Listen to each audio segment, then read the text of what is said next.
ਵਿਕਰਮ ਸਿੰਘ ਮਜੀਠੀਆ ਵੱਲੋਂ ਦਾਇਰ ਕੀਤੇ ਮਾਨਹਾਨੀ ਦੇ ਕੇਸ ਵਿੱਚ ਆਮ ਆਦਮੀ ਪਾਰਟੀ ਦੇ ਸੀਨੀਅਰ ਨੇਤਾ ਅਤੇ ਰਾਜ ਸਭਾ ਸੰਸਦ ਸੰਜੇ ਸਿੰਘ ਅੱਜ ਅੰਮ੍ਰਿਤਸਰ ਦੀ ਮਾਨਯੋਗ ਅਦਾਲਤ ਵਿੱਚ ਪੇਸ਼ ਹੋਏ।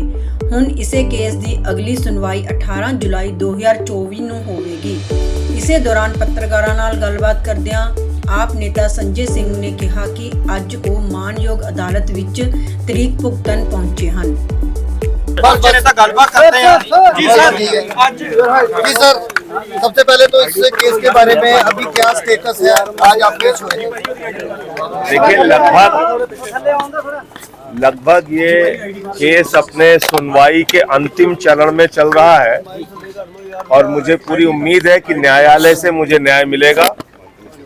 मैंने कोई भी टिप्पणी गलत नहीं कही थी, मैंने जो कहा वो साबित भी हुआ। और विक्रम मजीठिया के मामले में ये मामला चल रहा है। आज न्यायालय ने अगली तारीख 18 तारीख लगाई है और जल्द ही ये मामला अंतिम सुनवाई की ओर बढ़ के इसमें आदेश आएगा। और वो क्या कारण रहे थे? अरविंद केजरीवाल ने तो माफी मांग ली इस मामले में। कितनी बार एक ही चीज को पूछोगे और कितनी बार मैं बताऊं? केजरीवाल जी की बेल को लेके क्या कहना चाहिए? केजरीवाल जी का बेल को देखिए, दूध का दूध पानी का पानी हो चुका है। पीएमएलए के मामले में अगर किसी न्यायालय से आपको जमानत मिलती है तो उसमें पहली शर्त होती है कि न्यायालय को यह लगना चाहिए कि व्यक्ति निर्दोष है। न्याय बिंदु जी की कोर्ट ने, लोअर कोर्ट ने, ट्रायल कोर्ट ने, ईडी की कोर्ट ने अरविंद केजरीवाल को जमानत दी। उस जमानत के आदेश की कॉपी के बगैर ईडी ने जबरदस्ती जाके हाई कोर्ट से झूठी बातें करके ऑर्डर की कॉपी के बगैर स्टे ले लिया उनकी रिहाई पर। भारत के न्यायपालिका के इतिहास में ऐसा कभी नहीं हुआ पहले। तो ये सारा देश देख रहा है कि किस तरह से बीजेपी की सरकार, प्रधानमंत्री नरेंद्र मोदी जी की सरकार हमारे पीछे पड़ी हुई है। केजरीवाल जी को जेल में डाला, मनीष सिसोदिया जेल में है, सत्येंद्र जैन जेल में है, मुझे 6 महीने जेल में रखा। इनके पास कोई सबूत नहीं है। भ्रष्टाचार बीजेपी ने किया है। 60 करोड़ रुपए की रिश्वत शराब घोटाले में बीजेपी ने शरद चंद्र रेड्डी से खाई है। इसका सबूत चिल्ला चिल्ला के बोल रहा है इलेक्टोरल बॉन्ड के रूप में। तो कार्रवाई उनके ऊपर होनी चाहिए, कार्रवाई उनके ऊपर होनी चाहिए।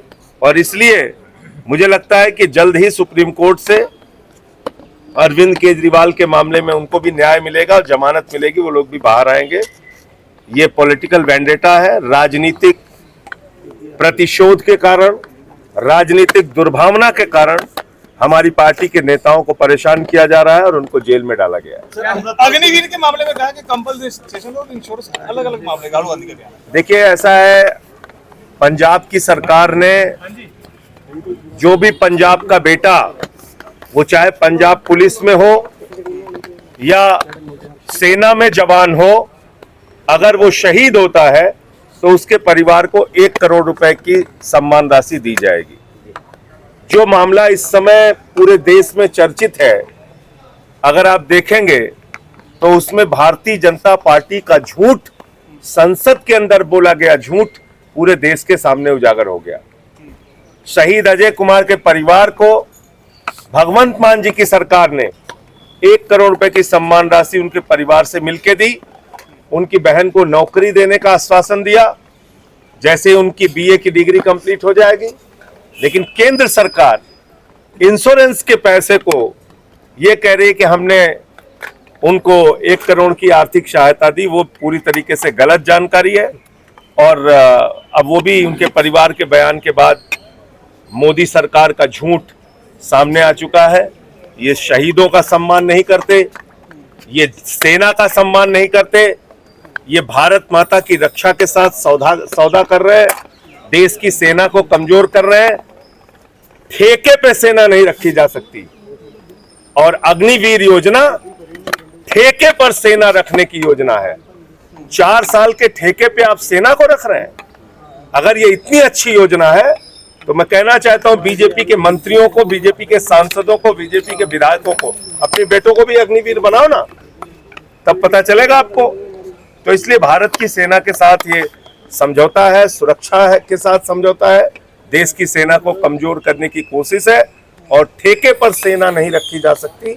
यह आम आदमी पार्टी का स्टैंड है कि अग्निवीर योजना वापस ली जाए और जैसे सेना में पहले भर्ती होती थी वैसे ही भर्ती की जाए। शशि थरूर ने कहा कि 400 पार भाजपा के नहीं हुए, लेकिन यूके में लेबर पार्टी के हो गए हैं। देखिए, यूके में अगर गलती हो गई ऋषि सुनक से, अगर यहाँ के एग्जिट पोल वालों को ऋषि सुनक हायर कर लेते तो वहां भी 400 पार कर देते हैं हमारे यहाँ के जितने भी ये एग्जिट पोल वाले थे। मैं नाम नहीं लूंगा, सारे लोगों को आप जानते हैं। सर, हरियाणा में 400 पार एक झूठा नारा था जिसको प्रधानमंत्री और बीजेपी ने पूरे देश को भ्रमित करने के लिए दिया। जनता ने उनको तड़ी पार किया, उन्होंने 400 पार का नारा दिया। ये सरकार ज्यादा दिन चलेगी नहीं, आप लोग देख लीजिएगा। सरकार बनी जरूर है लेकिन चलेगी नहीं, क्योंकि बैसाखी के सरकार है, बैसाखी के सहारे ये सरकार चल रही है और ये सरकार गिरेगी। हरियाणा में विधानसभा दावा किया है कि 10 तारीख के बाद पंजाब के सीएम कुलतार संधवा होंगे। अब विक्रम मजीठिया को कहाँ सपना आया मुझे नहीं पता। उनको अपने केस के बारे में देखना चाहिए, आपका क्या अपने गुनाहों के बारे में देखना चाहिए। विक्रम मजीठिया को आम आदमी पार्टी के बारे में बोलने का अधिकार या होंगे या नहीं होंगे, आपका क्या कॉल है जिसके? अरे भगवंत मान मुख्यमंत्री हैं यहाँ के, अपने मन से कोई नई नई बातें आप लोग चलाते रहेंगे उसका कोई मतलब थोड़ी है। सर, हरियाणा में विक्रम मजीठिया आम आदमी पार्टी का नेता थोड़ी है। हरियाणा में विधानसभा विक्रम मजीठिया अकाली दल का नेता है, उसको ये बताना चाहिए उसके पार्टी में कौन कौन रहेगा, कौन कौन छोड़ेगा। रोज तो छोड़ छोड़ भाग रहे हैं उसकी पार्टी के लोग। सर, हरियाणा में विधानसभा चुनाव आने वाले हैं, क्या आम आदमी पार्टी कांग्रेस के साथ वहां पे कोalition करने जा रही है? ये हमारी पार्टी के नेता अरविंद केजरीवाल जी जल्द ही जेल से बाहर आएंगे, उसके बारे में हरियाणा के बारे में हम लोग तय करेंगे क्या वहां पे करना है।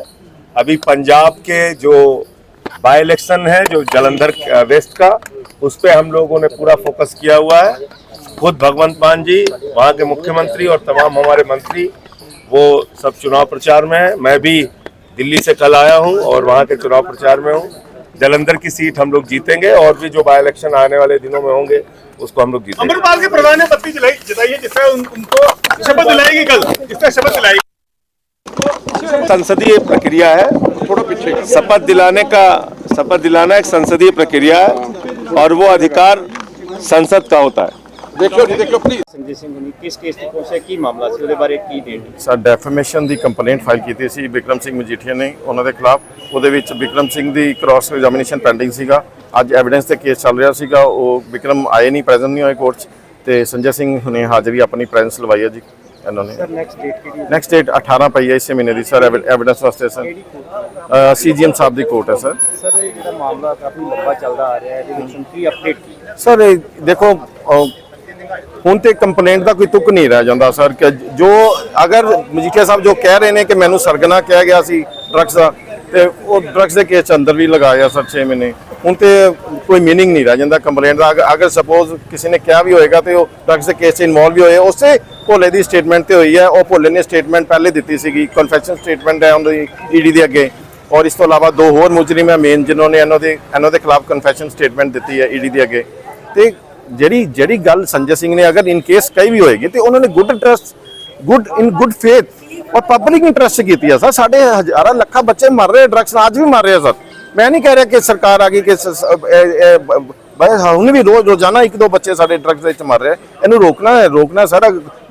पब्लिक अगर कोई की थी तो पब्लिक इंटरेस्ट की थी, यूथ ਦੇ ਆਪਣੇ ਪੰਜਾਬ ਦੇ ਇੰਟਰਸਟ ਕੀਤੀ ਸੀ। ਲੱਗਦਾ ਨਹੀਂ ਕਿ ਪਬਲਿਕ ਇੰਟਰਸਟ ਦੀ ਕੋਈ ਗੱਲ ਕਰਦਾ ਤਾਂ ਉਹਦੇ ਤੇ ਰੈਫਰਮੇਸ਼ਨ ਦਾ ਕੇਸ? ਨਹੀਂ ਸਰ, ਪੋਲਿਟਿਕਸ ਦੇ ਵਿੱਚ ਬੜੀ ਜਜਮੈਂਟਸ ਆਈਆਂ ਕਿ ਪੋਲਿਟਿਕਸ ਦੇ ਵਿੱਚ ਅਗਰ क्रिटिसिज्म ऐसा नहीं होएगा तो इस तरह डेफेमेशन नहीं बनती है। क्योंकि अगर पॉलिटिशियन एक दूसरे पर इल्जाम नहीं लाएंगे, हूँ असी जो किसी के करप्शन का नहीं लावांगे जो कुछ नहीं करांगे, अगर सरकार पर भी मैं करप्शन का कोई सपोज इल्जाम लगाना मैं प्रूव तो कर नहीं पावांगा, पर इल्जाम ही ना लगावा। अगर उन्हें करप्शन हूँ नीट दे पेपर हेरा फेरी हुई है, दुनिया के अगे है।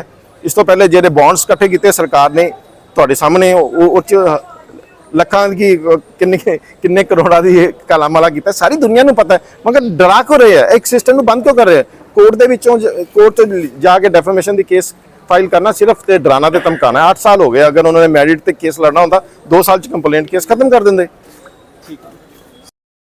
प्रॉपर्टी बेचने और खरीदने के लिए संपर्क करें फेयर डील प्रॉपर्टीज।